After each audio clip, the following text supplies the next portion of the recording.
Hello YouTube, it is Fears Laugh. Rawr. Well, I haven't been posting in about 8 months. I want to start posting again. So, yeah, I wanted to start off with some Fist of Guthix. Fist of Guthix is more of a mage. It's a mage minigame, I would say. It is located, let me get to the world map. Oh, it's dressed as a wilderness dungeon. Okay, well, here, you're gonna get out of this little area. Okay, a little farther out.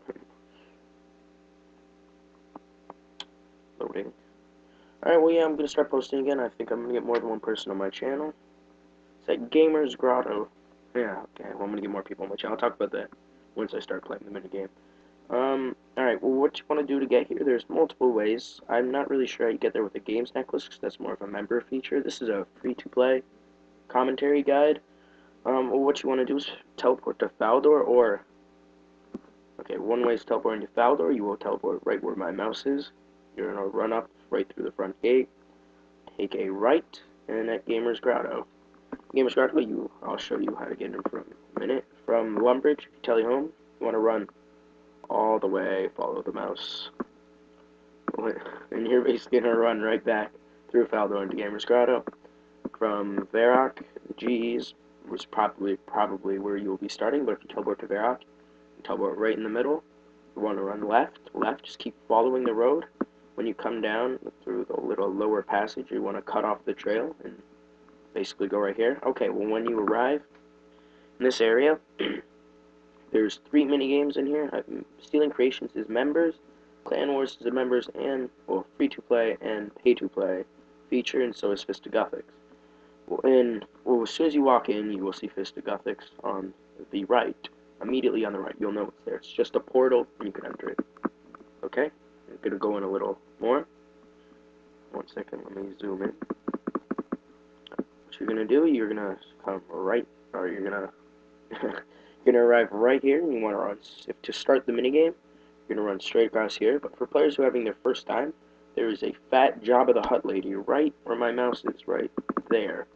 I'm right here, there's my marker. There's a fat Jabba the Hutt lady who will go over the game type with you.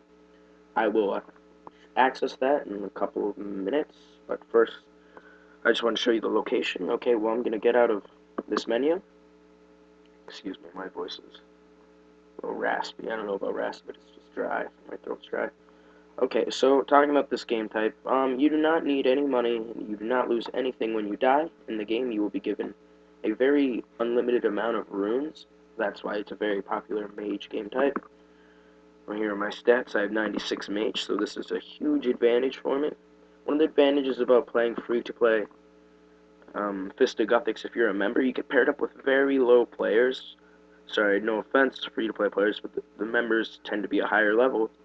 And, well, and everyone decides to mage. And I can mage the highest free-to-play spell, which is the 3rd Fire Blast. I have it sorted by combat. It's not this one. It's a level 59 blast. It is the Fire Blast. And you have unlimited runes, so basically you already have it. Well, my setup for maging in this would be, let's go to equipment stats. It's not very good, but I don't really care. The standard setup would be the wizard hat, the amulet of magic, which most people have on, a cape, the staff of air, wizard robe top, wizard robe skirt, and probably people would have fancy boots or the combat boots. Down below, gloves. Not sure if there's maging gloves. I haven't played this in a while. And, well, yeah, that's the standard mage setup. Ring, yeah, it doesn't matter what ring you have. Okay, well, that's the mage setup. That is probably what you will see most in free-to-play, is this exact setup. Many people in this will just let you kill them, yeah, they'll let you kill them, but they want to, like, train mage off you. It's a very popular training mage. My prayer stats, I go up to level 53. You basically just want to get to, level 43 to protect from melee. There's an occasional melee player. The problem with this is you might need your best armor. So if you have 40 defense, I suggest full rune, because if they're starting to use melee, you're going to want to, like, mage robes do not provide any defense at all. They do, but not enough to protect you. And, well, you want to yeah, you want to have a rune set. You don't. It's not mandatory, but I suggest it. But you do get health packs to regenerate. If you get 5 or 6, I will tell you when we get in there. Well, to protect yourself from the meleers. But mostly you will have on, if you have 37 mage, which I suggest getting. I'm not sure how helpful it is, but I think it helps personally. You want to have level 37, and you basically just want to have that on the whole entire time. Well, not the whole entire, when it comes on. And another suggestion for prayer stats is have on rapid heal. I personally use this, but you don't have to. Restores 2 times restore rate for your health. You do not need, oh, turn that off. Oh, I lost 1 point. Oh, it's fail. You do not need any of these stats on, unless if you're maging, if you're doing really bad and you need the win quickly, I suggest putting on the highest triangle stat you have. What else? Stats, health, nothing really mandatory. It's just a maging. It's a good way to start off mage. You can cast every spell you have the ability to cast. Free to play. I am level 89, and members I am 92. Just to let you know. Okay, well, I'm gonna go over the rewards. Let me turn the screen. I'm in World 20 for free to play. Is probably the most popular world I've seen so far. There's a bank right here, fully accessible. You can even collect from the G if you have something waiting. Alright, well, let's go. Reggie, is it Reggie? Yes, you can. Let me talk to Reggie. He's the guy who has the rewards. I'm rating 551. Your rating basically decides how well you play. If you're going for the mage XP, rating does not mean anything. You will not get... Oh, sorry, excuse me, I forgot to mention the tokens. There's the Guthix tokens, the Fist of Guthix tokens. They have no wealth value at all. They stack, which is... They should stack, at least they're like money. Use them towards buying rewards. If you're going for rewards, then I suggest you're a higher player, and if you're a member and you are going for rewards, I suggest you go in free-to-play world, because you have an upper advantage, okay? Just talk to this man. I want to see what you are selling. Okay, well, there's mage outfits, and then there's, like, combat outfits. I think they're all actually mage. It's all magic outfits, as you can see here. They cost, the lowest one is the druidic mage top, well, mage. That's next is the combat. It's like going through levels. Oh no, ooh, they're different prices. Well, you have to pay. Well, they have a charge level, and once you get them through a charge level, you have to use your Fist of Guthix points to recharge them. They can be used outside the minigame, as much as I know. And they, well, as you can see here, it's magic level 20, defense level 10.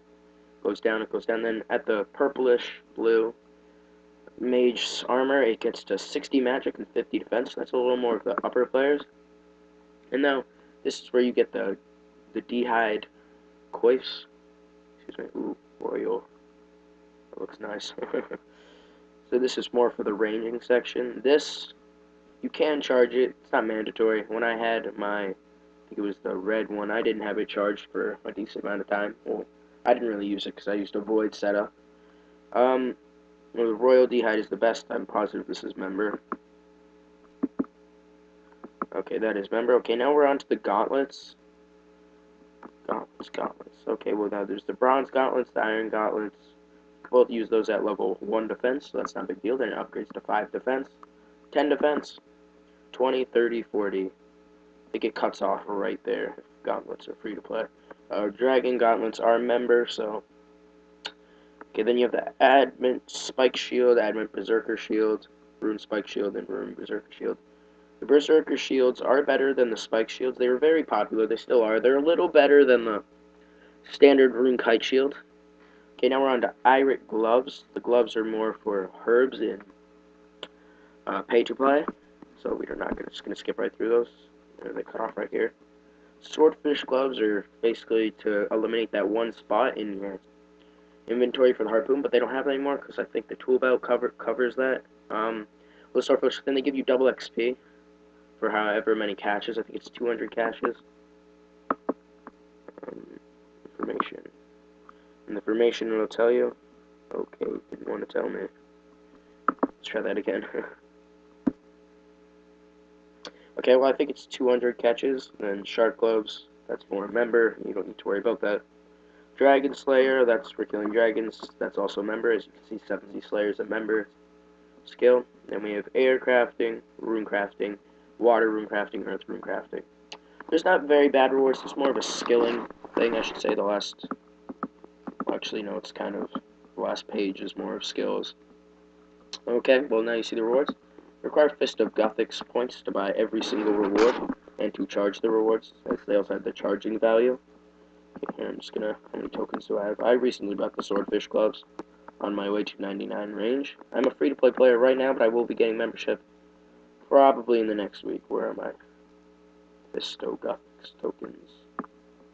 Oh, this is taking too long.